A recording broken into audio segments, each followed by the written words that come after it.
Unang beses na direktang nasangkot ang Hilagang Atlantikong Alyansa na pabagsakin ng mga drone ng Rusya sa Ukraine. Inakusahan ngayon ng Romania ang Rusya ng provokasyon matapos bumagsak ang mga piraso ng drone ng Rusya sa teritoryo ng Romania na miyembro ng NATO. At dahil dito, ngayon ay gumagawa ng napakalaking ingay ang mga Ruso. Dahil dalawang Eurofighter Typhoon na jet fighter na bahagi ng misyon ng Britanya sa pagpapatrolya na himpapawid sa Romania ay pinaangat sa ere para magbantay sa pag-atake na isang karaniwang pamamaraan. Pero ngayon, sinasabi na ng mga Ruso na ang mga jet fighter na ito ay unang beses nang nagsimulang magpabagsak ng mga drone sa ibabaw ng Ukraine, partikular sa reyon ng Odessa. Pero totoo nga ba ito? Tara, alamin natin ang sabay-sabay. Ako si Alexei Pechi, tara't pag-usapan natin ang paksang ito. Pero bago tayo magsimula, hinihiling ko na mag-subscribe kayo sa channel, i-like ang episode na ito, mag-iwan ng kahit anong komento sa video na ito, at mag-subscribe din kayo sa aking Telegram channel na Pechi News. Ang link ay nasa description ng video na ito. Kaya, noong gabi ng Abril 25, nagsagawa ang mga tropang Ruso ng malawakang pinagsamang pag-atake sa mga lungsod ng Ukraine, nagpalipad ng 666 na drone at mga missile. Sa 619 na drone at 47 na missile, matagumpay na na-intercept ang 580 drone at 30 missile ayon sa pagkakasunod. Naitala ang mga pag-atake sa mga reyon ng Dnipropetrovsk, Kharkiv, Chernihiv, Sumy, Odessa at Kyiv.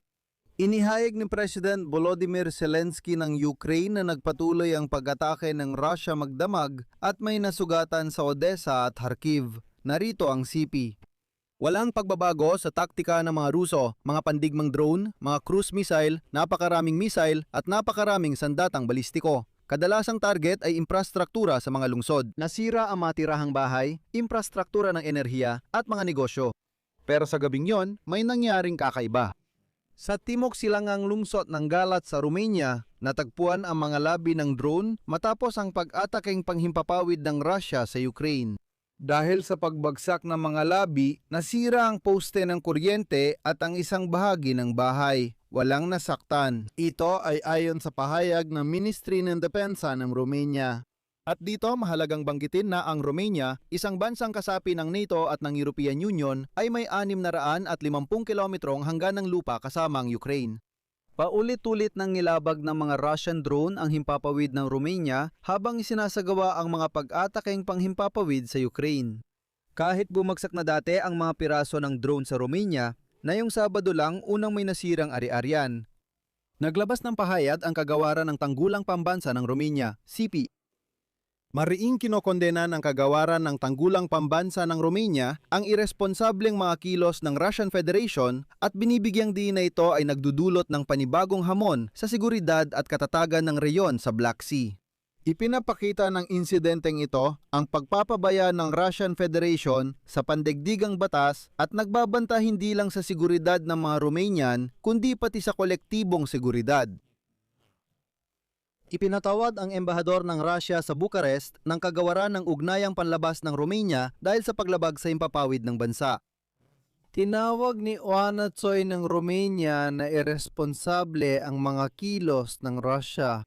Pagwawalang bahala ng Russia sa internasyonal na batas. At malamang, ito ang ipinapakita sa buong kwentong ito ang katotohanang pinalipad ang dalawang Eurofighter na misyong Britanya sa pagpapatrolya ng himpapawid sa Romania upang magbantay sa ganitong mga insidente ay isa ng karaniwang pamamaraan. At ngayon, ang mga residente ng kalapit na lalawigan ng Tulcha ay binalaan na. Pinapayagan ng batas ng Ukraine na pabagsakin ng mga drone kahit sa panahon ng kapayapaan kung nagbabantay ito sa buhay ng mga mamamayan. At hanggang ngayon, hindi pa ito nagagawa.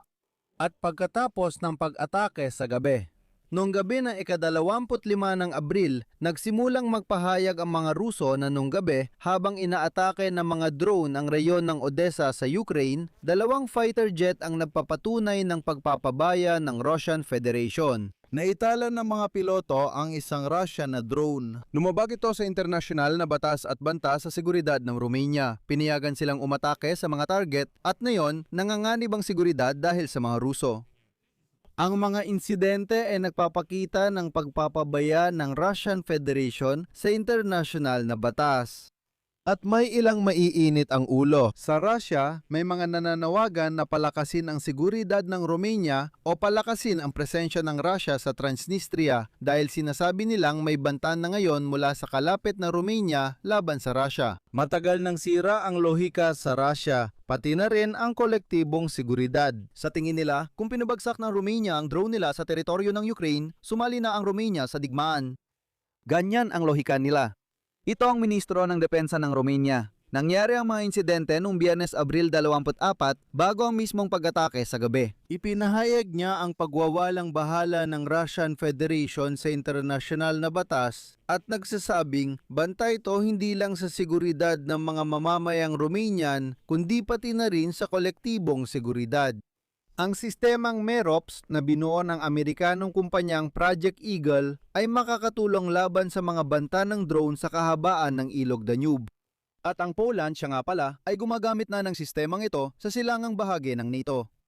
Samantala, noong gabi ng Sabado, ika-25 ng Abril, unang beses sa panahon ng malawakang digmaan na umatake ang mga Ukrainian drone sa mga federasyon ng Russia na may kinalaman sa internasyonal na batas. At hindi lang banta sa seguridad ng mga mamamayang Romanian, kundi pati na rin sa kolektibong seguridad. Ang mga ganitong insidente ay nagpapakita ng pagwawalang bahala ng federasyon ng Russia. Сообщают, что беспилотники летели в направлении. Sa internasyonal na batas, ipinapakita nila ito. Kaya naman sa pagkatapos ng episode, iminumungkahi kong mag-enjoy tayo. Kaligtasan ng mga mamamayang Romanian at ng kolektibong seguridad.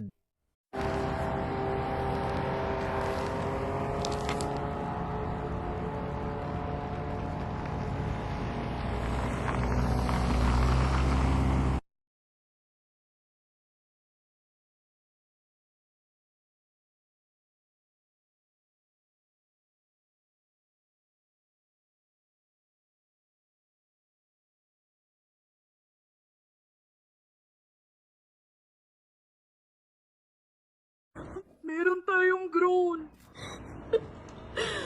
Isang bahay lang, yung katabi lang.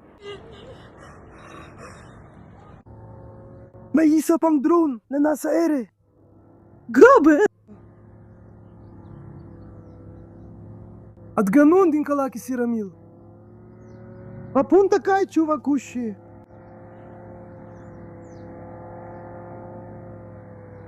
Umupo ka, putanina, sa paninizda.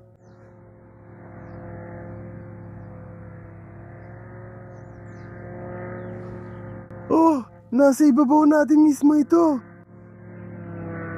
Ayan na siya, ang laki niya. Grabe, ang laki niya, may raketa pa siya. Mismo, sa ibabaw natin siya lumilipad. Grabe naman. Ang galawa, sa direksyon ni Чуваkushi. Magamang inis na, hulihin natin ang mga drone.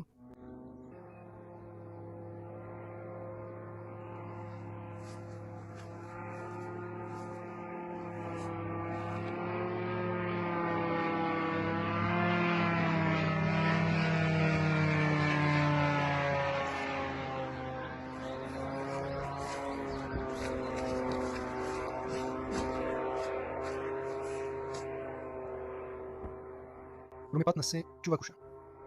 Dito ko ilalagay ang ellipsis. Isulat ninyo ang inyong opinion at mga konklusyon sa mga komento sa ilalim ng episode na ito. Mag-subscribe kayo sa channel, pindutin ang kampanilya at huwag kalimutang mag-like. Kung nais ninyong suportahan ang YouTube channel na ito, maaari kayong mag-donate o mag-subscribe sa sponsorship gamit ang mga link at detalye. Sa description ng video na ito, nakasulat dun na suportahan ang channel ni Alexi Pechi. Pumili kayo ng anumang paraan ng suporta na komportable para sa inyo.